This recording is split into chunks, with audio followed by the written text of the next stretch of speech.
All right. Well, thank you, Jeremy. Thank you, everyone. My name is Britt Wannock. I'm with Resilient Network Systems, and we have the dubious honor of actually presenting to you two pilots. So in the time allotted today, I'll be walking you through that. We'll begin with a brief description of what we call a trust network, specifically what that means, who are the parties to it, and essentially the value behind it. I'll then roll into a brief discussion of how we apply that to the actual pilots we're performing for NSTIC, to include essentially the roles, responsibility, relying party, attribute providers, etc., and then a little bit of the topology associated with it. Then I'm going to cover a brief discussion on our look into the policies themselves and how we go about essentially evaluating a trust framework to be able to derive those policies that we put into the trust network. Essentially, we call them credential expressions. Then lastly, I'll close with a quick status on where we are and, of course, the lessons learned that we have seen to date as we move forward. So without much further ado, we'll press forward. So what is a trust network? What does it mean? Who uses it? We have a pretty specific definition, and it's important that we begin on that. So essentially, it's a secure means, right? It's a neutral platform on which two organizations, two individuals can build trust between a specific set of entities, right? Whether that be person, place, or thing. And we do that so that we can actually create a trusted interaction between them. We achieve that trust and we build that trust by leveraging distributed information that's available on the network, whether that be the identity of an individual, the attributes associated with them, but the platform enables those applications that are using the network to be able to achieve that. And obviously we do that with necessary accountability and privacy associated with it, and we do it in such a way that it can be sustained over time by supporting the commercial efforts of not only Resilient, but also the subscribers and operators of that trust network. So if that is the trust network, who actually uses it? Well, there are operators out there who essentially provide the trust network platform, that neutral platform, to developers who create applications. Those applications are then made available to various subscribers so that they can perform trusted business interactions. I'll get into it a little bit later, but you may say, well, what are those applications? And I'll describe for you that in this paradigm shift that we're approaching, where we're moving from traditional IT to a more cloud-based IT and a trust framework or trust network-enabled IT, we actually had to create a few of those applications, and so I'll describe that in more detail. The important thing to note is that while it is a trust network, and so there's a certain set of criteria needed to be a part of it, that criteria creates essentially some closure around it. It is a closed network based on that criteria of trust. It has, however, an open extension that allows you to expand that network based on your needs or based on the needs of the operators.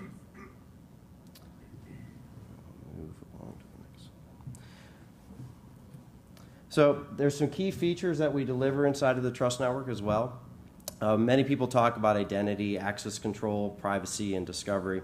But essentially what we're doing is we're taking a model, that model of interaction that you and I have today when we have a conversation between one another and attempt to then exchange information.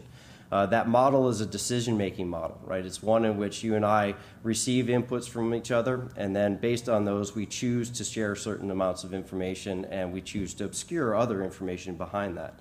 So that decision-making model is essentially applied to the trust network, and it could be a decision about identity.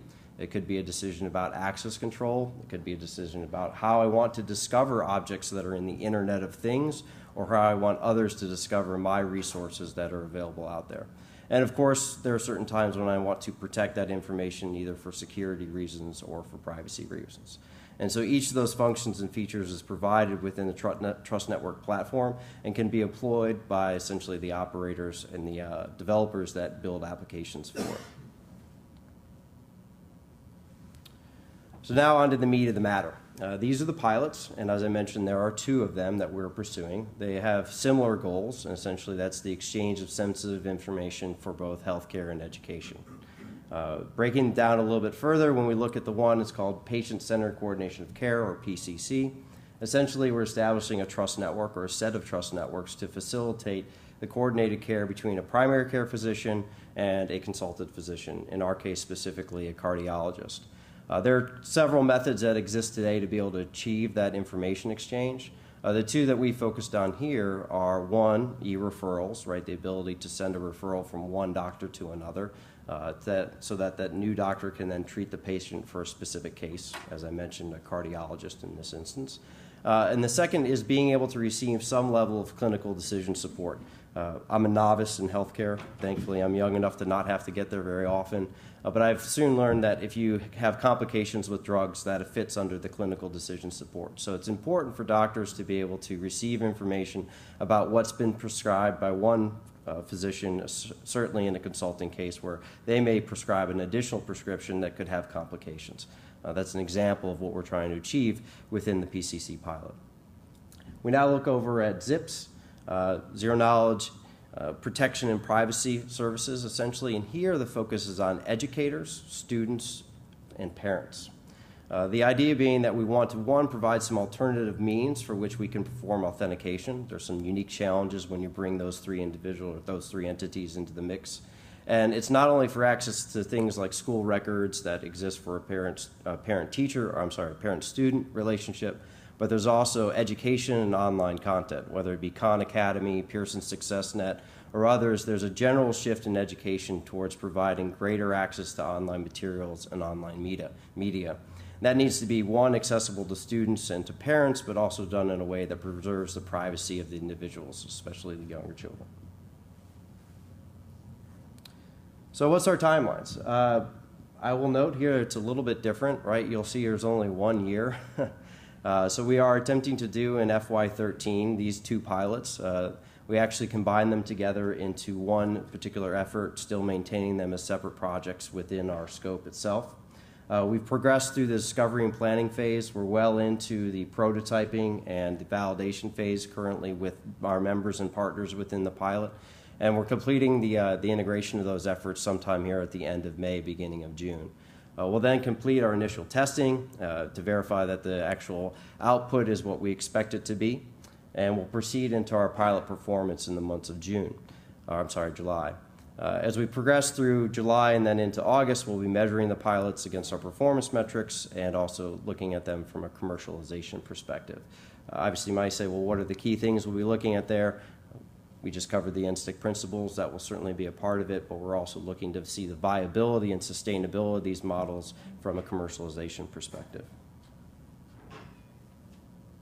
I think I'm doing okay on time as well. So a little bit more about PCC, the Patient-Centered Coordination Care. What are the challenges that we're attempting to address here and why? For many accounts, essentially, the methods of exchange of health information that exist today require point-to-point integrations, and there are significant barriers to entry from a national scale. Right? So the idea behind NSTIC, it is a national effort. We wanted to be able to create an ecosystem capability that could reach essentially any doctor anywhere from any other doctor. And if you look at the way systems are created today, they often require those point-to-point integrations to already be in place, whether that be HISP to HISP, right?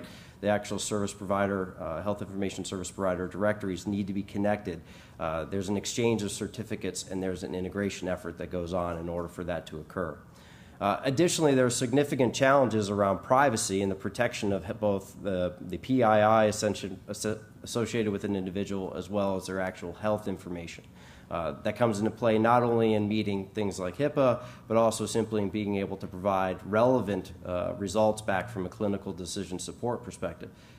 Everyone's familiar with garbage in, garbage out, and if I have a service that needs to look at a significant amount of data before it can provide some decision support, I have to make sure I can provide it to that service in a way that also maintains the privacy of the individuals involved in it. So we've brought together a number of partners in being able to achieve our goal there, which is to essentially address each of those challenges. We think that you can apply essentially the Trust Network and its platform in a neutral way with the parties involved on the screen here to actually meet those needs. So you'll notice we have both HIEs as well as places where we would have an actual doctor at La Clinica or Gorge. We have members that provide health information services such as Mirth and Optum. Members that actually provide the necessary content for e-referrals or the exchange of health records. And then we have some guiding partners in there such as NEHIC that can help us with the trust framework definition and the policies necessary in order to allow those interactions to occur. So going a bit deeper, and what does it all look like? I think I've stated several times, and I'll probably foot stomp a little bit more. The difference is that the Trust Network is a neutral platform, right? It sits underneath a number of applications. And as I mentioned early on, in order to kind of jumpstart this paradigm, we've had to create a few applications. And so you'll notice several of them here on the screen. One is that decision support connector, and the other is essentially this gateway. So we're using those applications to be able to demonstrate what you can achieve with a trust network.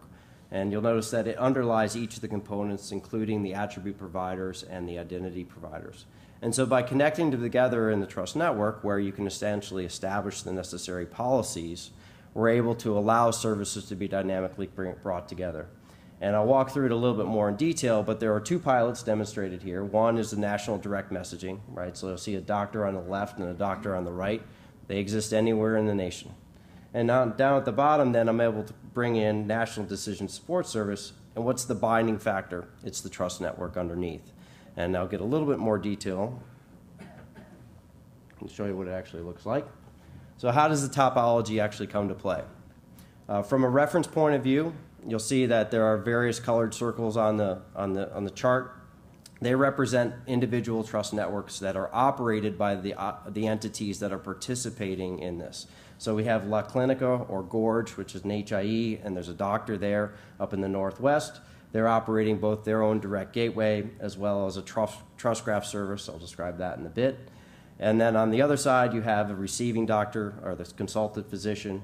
We also have trust services that are established by Active Health. They're the ones that are actually providing the decision support service to us.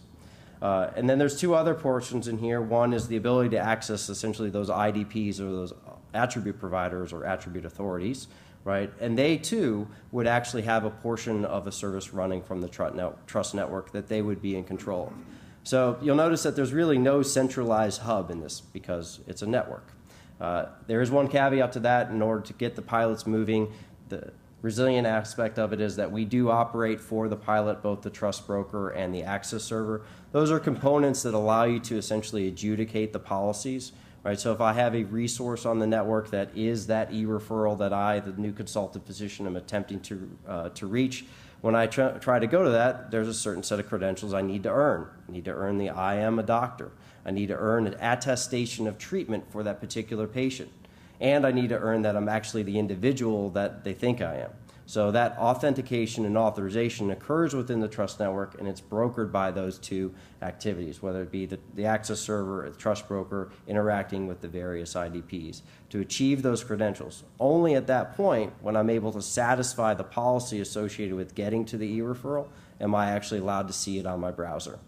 In a very similar way, if I then request decision support, I'm only able to receive the decision support after I've met the necessary credentials to be able to access the data itself. There's a unique aspect of it here. We've talked a couple of times about the fact that there needs to be data transfer that goes across the trust network. I'll mention again that it's neutral. There's no data that's actually held. And in instances where we're dealing with an IDP or an attribute provider, we're not actually asking them to provide us the data so that we can make the decision, such as return it in an array and we'll do a compare. We're actually providing an attestation of fact and asking them to do a Boolean refute of that. So we either get back a grant or a deny. As such, data can remain in place and doesn't traverse the network. So there's less risk, greater privacy. All right, on to zips. So hopefully you'll see here we progress through the same type of approach, right? In this case, we have essentially a nationally scalable access to online media and education content. There is a different set of unique challenges here in the fact that we're dealing with, again, students who are often under the age of an adult, and yet we need to be able to provide some privacy-preserving capability for them to essentially go on the internet. Additionally, there's similar constraints to HIPAA, but this time we're constrained by FERPA and COPA, so we need to have a trust framework that is repeatable model that can be applied to the trust network here as well, and so we're working to achieve that. And then lastly, we have to be able to authorize that content, and many times from a school's perspective, the authorization of content isn't necessarily based on the individual student, right, or the individual teacher. It's based on the enrollment in a particular class, whether or not they're in a particular grade, whether or not they need particular help with a particular course. And so those attributes aren't necessarily always available in standardized databases, and we need to still be able to provide them in order for a student to be able to access the right online content. Our partners here, they vary as well. You'll notice there's a couple that come across consistently. Obviously, everyone's mentioned LexisNexis before. We also have Contera involved. But we bring in some new people here as well. We're able to bring in Authentify for us to be able to provide some out-of-bound authentication. Like I mentioned at the beginning, that we're interested in strengthening the level. I'll talk a little bit about a challenge later on about the difference in the technical capabilities of a student population as you move from a inner city to a rural population density. And lastly, we have connectors that allow us to get to the actual school information system itself. If you look around the internet, there's not a lot of places to find information and attributes associated with children, but it does exist at a school. And you need to be able to access that information in a privacy-preserving way. And so within the pilot, we've partnered up with LearnSprout in order to be able to do that appropriately. This should look familiar as well, trying to follow the same model. Again, the Trust Network is an underlying platform, neutral in its aspects, but in this case, we're connecting the applications associated with the learning management systems or the media. Also, there's school records within the portal, whether that be my grades for my 2 8-year-olds or the lunch menu for Wednesday to see if they actually want to buy pizza or not. I can essentially protect those with a certain set of credentials. Then in accessing those credentials, I have to be able to meet them in order to get to it, and the Trust Network provides that necessary privacy protection. There is something unique here that's not necessarily intuitive in this slide, in the fact that the student information system, it houses records, right? It houses not only my students' school records regarding their grades, it also houses attributes about me. When I enrolled my child in school, I provided certain identifying information that, one, established a relationship between that child and myself as a parent, but also provided such things as my phone number that I could be reached at in the case of an emergency. So while I have identity provider and attribute provided here in green, and I have the school record system listed as a relying party, in our pilot, they actually are interchangeable. There are times when they could perform either one of those roles. And so the Trust Network is designed to have that level of flexibility in the way that we make those connections. And in essence, the school is the one that actually chooses to become a relying party or to become an attribute provider based on how they expose their services and establish their policies for that. So what does this one look like? So this is a simplified access case here. Thanks, Jeremy. A simplified access case where we actually have a parent trying to access a school record. And essentially we utilize that student information system to be able to achieve authentication via a phone service. Based on the Trust Network performing that, they provide back to that, that relying party an attestation of fact. That attestation of fact is that they're authenticated and the record is exposed. If I go a step further, down to education content, on the left of the screen, you'll see I perform that same type of syndicated IDP, but now I'm able to take that same authentication and move it off to, say, something like Haiku or some learning management content which is provided behind Haiku. So essentially using standards-based approach such as SAML, I'm able to achieve the facsimile of single sign-on for either a parent obtaining records or a student obtaining education content or online media content. So how do we actually get to the policies? How do we get down to something that's normalized so we can actually codify it? And we have a specific approach to that. It's detailed here. Essentially, we begin with some policy development. We involve the stakeholders. I think some of you may have actually seen this. So we develop that policy taxonomy. We classify the things that we need to be able to discuss so that we can define them. We involve necessary lawyers to arrive at what derive the conflicts that might exist and resolve them. We then translate that into some set of policies. We then codify that into an expression that says, can you earn this doctor, right? Can you prove that you are a doctor against the American Medical Association? Those policies then are essentially verified and they're put into compliance within the Trust Network. So where are we today? So far, we've been able to essentially progress along the lines of establishing the initial trust networks themselves and completing the prototyping efforts. We've done the initial work via that trust development framework that I just described to you, and we have an initial set of policies to be able to meet the needs of the pilots themselves. From an engineering perspective, it's critical that I mentioned that we've come up with a couple different applications to utilize this new trust network. One is that direct gateway I described. The Trust Graph service is a way for a doctor essentially to describe a policy that is then automatic, essentially in an automated way provided as a credential expression into the trust network. And then we've come up with some connectors that can actually talk in a trust network protocol kind of way so that they know to not just route something via DNS or via an IP address, but they know that they also have to meet certain level of policy and credential expressions before they can actually get to the resource on the other side. Again, there's a small mapping down here. We're in the May-June timeframe. We're looking at essentially completing our integration and prototyping efforts and very much moving straight forward into the pilot performance period, which will run through the end of September. So what are our lessons learned? Well, first of all, there's lots of variations in the two designs, right? We're fortunate enough to have both of them in one place. So as a result, we've recognized that, wow, you have to have a really flexible platform in order to be able to do that. And so thankfully, our trust network has been essentially configured to meet each of those needs. We've had to handcraft that trust network. So being able to support variation as it's implemented within a framework and as it's implemented within a particular set of technologies is critical to be able to meet multiple markets' needs and actually sustain the viability from a commercial perspective. If we couldn't map ourselves into each of those situations, it would be very difficult when we back into point-to-point integrations again. So as you enable scale and as you enable the extensibility of a particular platform, you have to be able to meet those needs. The other portion is around policy development. I'll echo the same challenges that we've heard from both Dayon and from Criterion and David Cox.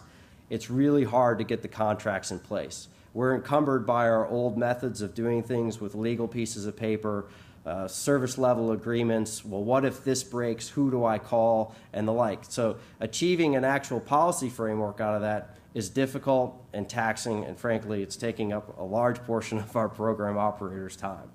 Joe spends most of it just wrangling the cats around those various policies. The last thing I'll bring up is that the pilot implementations have been very constructive in how we're actually designing the trust network itself. A bit of chicken and egg, we found that, wow, we've got this new framework, we have this new technology, we can do lots of new transactions with it, but wait, there's no applications to actually do those transactions. So it's difficult to look at legacy and be able to just build off of legacy when you know that you need to move to a new type of technology and a new paradigm.